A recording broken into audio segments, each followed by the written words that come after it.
ওয়াসিমসিমাহীন প্রশংসা সবই কেবল তোমারই রব্বুল আলামিন।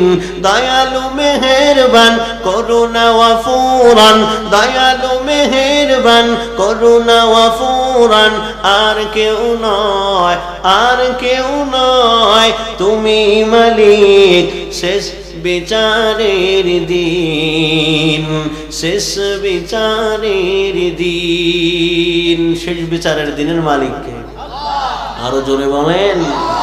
যাদের উপরে করেছ রহম পেয়েছে তোমার শেষ করম, যাদের উপরে করেছ রহম পেয়েছে তোমার শেষ করম, তাদের সিফত দাও আমাদের, তাদের সিফত দাও আমাদের। দাও গো তোমার দিন, দাও গো তোমার দিন। প্রশংসা সবই কেবল তোমারই রব্বুল আলামিন।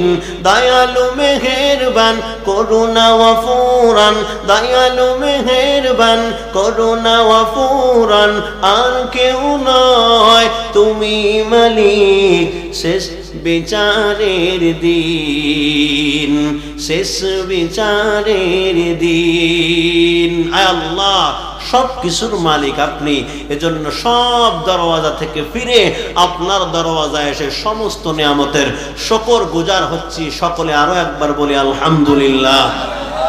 ভাইরা আমার, এখানে আপনি ইচ্ছা করে আসতে পারেননি।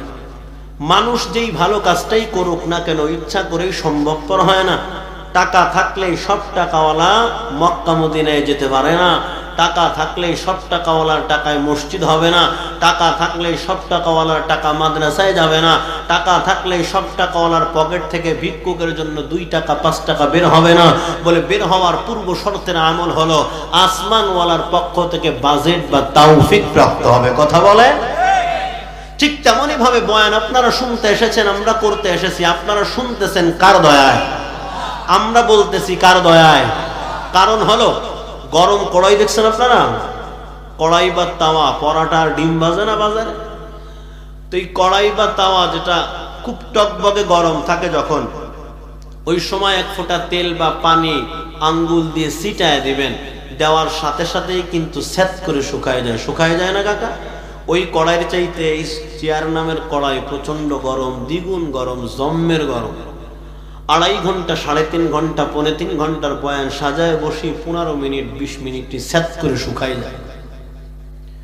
যাব নড়াইল চলে যায় লোহাগড়া, যাব ফরিদপুর চলে যায় গোপালগঞ্জ, যা ইচ্ছা করে আসি তা হয় না। তো এখানে বসার সাথে ওই কড়াইয়ের মতন সেট করে শুকাই যায়। তো বয়ান কোথার থেকে আসে? BCS cadre, doctor, doctor, professor, engineer, সাহিত্যিক, কবি 10 জনের ভিতরে বসায় দিয়ে বলেন 2 মিনিট বক্তব্য, তুই বড় শিক্ষিত। ও মনে করেন যে 2 মিনিটের কথা শুনে আত্ম কাঁপা শুরু হয়ে যায়। 5 পাস করছে, চড়াতে চড়াতে টেবিল পর্যন্ত ভেঙে ফেলায়। কথা বলেন। তার মানে এটা ইচ্ছা করে হয় না, শিক্ষা দিয়েও হয় না, এটা আলাদা এক কারিশমা। কার? জোরে বলেন।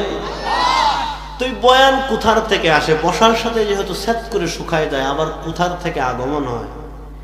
গাভী পালন করেন আপনারা? গাভী পালন করেন কেন বলবি? এই গাভীটা 10 বছরে 10টা বাচ্চা দিল। এই 10 বাচ্চা দেওয়ার গাভী মা একেবারেই খর্বকয় হয়ে যায়, মুরব্বী হয়ে যায়, বুড়ে হয়ে যায়। আটা দেয় একদিক, চলে যায় আর একদিক, কানে শোনে না, সই দেয় না। যাবার কবেন ডাইনি চলে যাবি ভাই, ওরে কবেন যে সোজা যা, ও পিছনে ব্যাক করবি। কয়েকখান হাড় আছে ভিতরে চামড়ার উপর দিয়ে, তাও দেখা যায় পশমও নাই, পাশার কাছে শুইলে গেছে। মনে মনে চিন্তা করলেন সামনেই কুরবানির ঈদ, সুতরাং কুরবানির ঈদে আমি নামি দামি মানুষ, কুরবানি দিলে তো ভালো একটাই দিতে হবে, কুরবানি না দিলে তো অবস্থা খারাপ, মানুষ আমার বদনাম করবে। তো 1.5 লক্ষ টাকার নিচে তো আইডে গরু কিনতে পারবো না রে, তবে এত টাকাও ভাঙতে চাচ্ছি না আমি। কি করা যায়? মাথায় এক বুদ্ধি আসলো যে আমার যে পালের গাই আছে, এই 10 বাচ্চার মা ছাতা হয়ে গেছে, বুড়ো, নড়াইল বাজারে নিলি এগুড়ার ডিম 25,000 আর 30,000-এর বেশি যাবে না। এই নিয়ত করে আপনি মনে মনে চিন্তা করলেন এইটারে আল্লাহর রাস্তায় দিয়ে দিব, কারণ এই বুড়ে গায়ের গোস্ত তো আর আমি খাবো না, কুরবানির জিনিস গরিব অসহায়ের হক তারা খাবে। কথা বলেন। আমি যা খাবো তাহলে নড়াইল বাজারে যাইয়া সিনের গোস্ত 800 টাকা হইলে 1000 টাকা পিছন দিয়ে ঢুকাই দেবো, টাকা 200 দিতেছি, হাড় আসবে না, শুধু সিনার গোশ আসবে। তার মানে আমার খাইতে হইলে আমি কিনে খাবানে, আর এই কুরবানি দিতে হবে নামের জন্য, গরিব অসহায় খাবি, যা থাকে কপালে দেখা হবে সকালে, দেখবেন সব জাল টাকার সিরা টাকা মসজিদের মাদ্রাসার দান বাক্সে। কথা বলেন। আল্লাহর রাস্তায় ভালো একটা দেয় না। তো যে কথা সেই কাজ, আপনি কুরবানির দিন জবাই করে ফেললেন, জবাই করার পরে আগে চামড়া ছুললেন, চামড়া ছোলার পরে এতদিন 10 বছর অলান বা বাননি কয়, এই বান ধরে টান দিলে দুধ আসতো না কাকা? দুধ আসতো। তো এই অলান বা বান হলো স্যাম্পল, পিছনে হলো গোডাউন। দোকানের স্যাম্পলের চাইতে গোডাউনে মাল বেশি থাকে। 10 বছর জীবিত থাকা অবস্থায় স্যাম্পল ধরে টান দিতেন, দুধ আসতো। এখন স্যাম্পল না, সরাসরি ছুরি নিয়ে গোডাউনি, মানে ওই গোল ওই বানের ভিতরে ঢুকছেন, ফেড়ে ফেলেছেন। আলোচনা বুঝে থাকলে গাভী বিশেষজ্ঞ যারা দেখেছেন বুঝেছেন, আমাকে জবাব দিয়ে একটু সহযোগিতা করবেন। সেটা হলো এই অলান ফাড়ার পরে দুধ পাবেন। বলেন কি পাবেন? বলে রক্ত আর মাংসপিণ্ড। বলে তাহলে 10 বছর দুধ কোথা থেকে এসেছিল? বলে 10 বছর দুধ যেখান থেকে এসেছিল না, এখানে বসার পরে বয়ান ঠিক সেখান থেকেই আসে কাকা। 10 বছর যিনি দুধ ব্যবস্থা করে দিয়েছেন, জারি করে দিয়েছেন, এখানে বসার পরে বয়ান তিনি শিখায় দেন, তিনি চালু করে দেন। বলে দুধ কিভাবে আসতো? দুধ দহন করার আগে পানাইতে হয়। পানানোই কয়, পানানো যদি ভালো হয় দুধ ভালো আসে, জমিন যদি চাষ ভালো হয় ফসল ভালো হবি। এখন পানাইতেছি, এরপরে দোয়াবো, থাকা যাবে তো ইনশাআল্লাহ। তো যাই হোক, আল্লাহ সবাইকে তৌফিক দান করেন। যে কথা বলতেছিলাম, দুধ দহন করার আগে পানাইতে হয়। পানানোর সিস্টেম কি? সারাদিন বাচ্চার সাথে মার সাথে কোনো দেখা সাক্ষাৎ থাকে না। দিন শেষে যখন গাভী, এই মা গাভীটাকে বাচ্চার সামনে বেঁধে রাখেন, এই খুঁটিতে বাচ্চা, অপর খুঁটিতে মাকে বেঁধে রাখেন, ওই সময় যদি আমার মতো ছোট হুজুর না, এলাকার নড়াইলের ভালো ভালো আলেম আছে, এদেরকে ডাইকে জালালি খতম পড়াবেন, আয়তাল কুরসি 500 বার, কোরআন খতম 300 বার, এরপরে দোয়া ইনুস 1000 বার পড়ে 2 কানে আর না হে মুহি ফু দিয়ে যদি কন, বড় বড় স্পিকার লাগাইয়া 1-1.5 ঘন্টা ওয়াজ করেন যে সাবধান, রশি খুলে দেওয়ার সাথে নড়াইল লোহা গাড়া, এদিকে যেদিকে নাড়াগাতি যেদিকে মন চায় সেদিকে যাবে, তবে সাবধান, ভুলেও মায়ের স্তনের দিকে মুখ লাগানোর জন্য দৌড় দিবি না। আলোচনা বুঝে থাকলে একটু জবাব দিয়েন প্রস্ফুটিত কণ্ঠে। সেটা হলো এই বয়ান এই বাচ্চায় শুনবে। কথা বলেন। রশি খুলে দেওয়ার সাথে সাথে 5 গিয়ার ফেলাইয়া ফুল পিক আপ মারবি, কালা দুবে ছেড়ে দিবি, ইঞ্জিল বাস্ট হয়ে যাবি, তারপরে সামনে। কথা কন। আল্লাহ কয় কি, এই বাচ্চাটা যখন সব বাদ দিয়া কচ্ছপের দৃষ্টি লাগায় রাখে এক ধ্যানে, ওরে পিটান, কিচ্ছু মানবে না, 3-4 জনে টাইনে রাখতে পারবেন না। আল্লাহ বলেন এই বাচ্চাটা যখন মনের একেবারেই ভাঙ্গা হৃদয় নিয়ে কয়, আল্লাহ সারাদিন দুধ খাইতে না পারলেও মায়ের চেহারা দেখার যদি সুযোগ হইতো, মায়ের চেহারাটা এতটাই দামি চেহারা, যুবক যদি বুঝতি, জীবনে কোনোদিন সেই মায়ের সাথে ধমক দিয়ে কথা বলতি না। কথা বলে। এত মানুষ দেখিস, কত মানুষ শাশুড়িও আদর করে, মাও আদর করে। ভালো করে মনে রাখিস, মার আদর আর শাশুড়ির আদর জীবনও এক হতে পারে না। হয় কাকা? তো মায়ের চেহারার ভিতরে এত মায়া, মা বাবার চেহারা এবং অন্তরের ভিতরে এতটা মহব্বত, এই পরিমাণ যদি মাপতে পারতি, জীবনে কোনোদিন মা বাবার সাথে ধমক দিয়ে কথা বলার সাহস পাইতাম। আব্বাজান, তুই টাকার মেশিন ইটালি থাকিস, বিয়ে করার পরে 3 বছর হয়েছে, ছোট একটা বাচ্চা আছে, এরপরে তুই বিদেশে আসিস, কোনো কারণে গাড়ি অ্যাক্সিডেন্টে ইটালি তোর মরণ হয়েছে। মরণের খবর শুনে শাশুড়িও আসে, মা তো বাড়িতে আছে। তুই এই 3 বছর মারে টাকা দিস নেই। এখানে পিয়ন ভুল করছে না ব্যাংকের লোক ভুল করছে তা জানি না, এই কাউন্টার সব গুইরা টাকা পয়সা সব বাড়ির কাছে আইসে গুইরা ওই পাইতে শ্বশুর বাড়ি চলে যায়। কথা কন। ওই জায়গা সব জমা হচ্ছিস কাকা। এই মা বাবা এই আলের 2টা গরুর বেচছে, এরপরে জমি থুইয়া, বন্দুক থুইয়া, সুদির ভার গুটির ভার টাকা এনে তোর ইটালি পাঠাইছিল, বড় একটা স্বপ্ন নিয়া। এই স্বপ্ন একেবারে কুরবানি করে দিছি। তারপর মা বাপ বসে থাকে যে আমার সন্তান আমাকে খাবার দেখ আর না দেখ, কিন্তু ও যেন ভালো থাকে। কথা বলেন। মা বাপরে টাকা দিস নেই, তারপর মা বাপ তোর ভালো থাকার জন্য দোয়া করে। আর শ্বশুর বাড়ি টাকা দিতেছিস, 2 মাস বন্ধ করে দেখ, বরসি হারাও কালা হয়ে যাবে পেতনির মতো, আর শাশুড়িও আগের মতন ডক করে আব্বা কবি নেই। কয় কাকা? কোনো কারণে অ্যাক্সিডেন্ট করে যখন মৃত্যু হয়ে গেল, তোর লাশ আসছে রাত্র 3টের সময়। যখন লাশ আইসে, বাবা এই মুরব্বী 70 বছরের কোঠায় বয়স, মনে মনে চিন্তা করতেছে, আল্লাহ এত কষ্ট করে ছেলেটারে পাঠাইলাম, এই খবর কিন্তু জানে না যে উনি মারা গেছে।